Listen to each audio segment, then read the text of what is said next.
Violence was something that we said that was sad, but we secretly reveled in because it meant that, man, we the murder capital. That's something for me to rap about.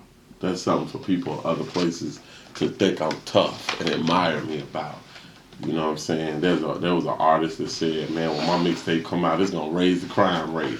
Because before you really get involved with the politics of community, it's something that if you ain't the one that got shot, then it's something that we're living inside our own trauma to the point that it's normalized and we don't even look at it as trauma. We look at it as badges of honor and stripes to a certain extent. And that's the way we control what we can't control. You know what I'm saying? Yeah. So we can't control, or we don't feel like we can control how many people get shot and blah, blah, blah. So what do? We do it like the word nigga. We start using it to empower ourselves. You know what I'm saying? Like, man, I'm from Chicago. Y'all already know what it is. Chirac, boy, like, you know what I'm saying? Like, and so then when a Spike Lee comes and mocks us in our time of hurt and trauma, we just be like, all right, well, what's the opportunity in that?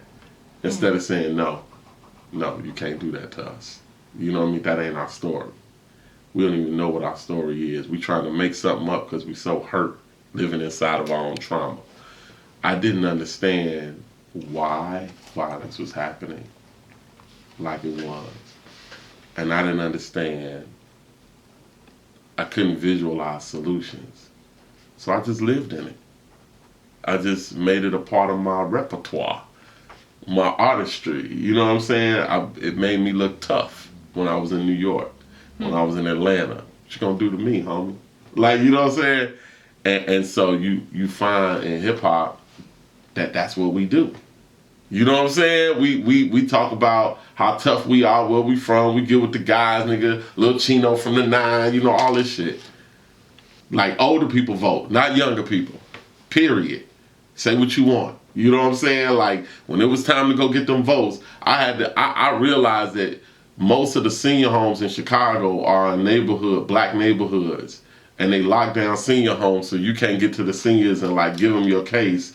Only the elected official can get in. That's why you always get the same elected official all the time, because the majority of people who vote are seniors, and they're in senior homes which are locked down, only open to the person in office. And the person in office is only the person who's selected by the mega church in the neighborhood, or the mayor, especially in black neighborhoods, or the mayor's pact, financial pact that he has, that he gives to aldermen and city reps and all that, state reps and all that.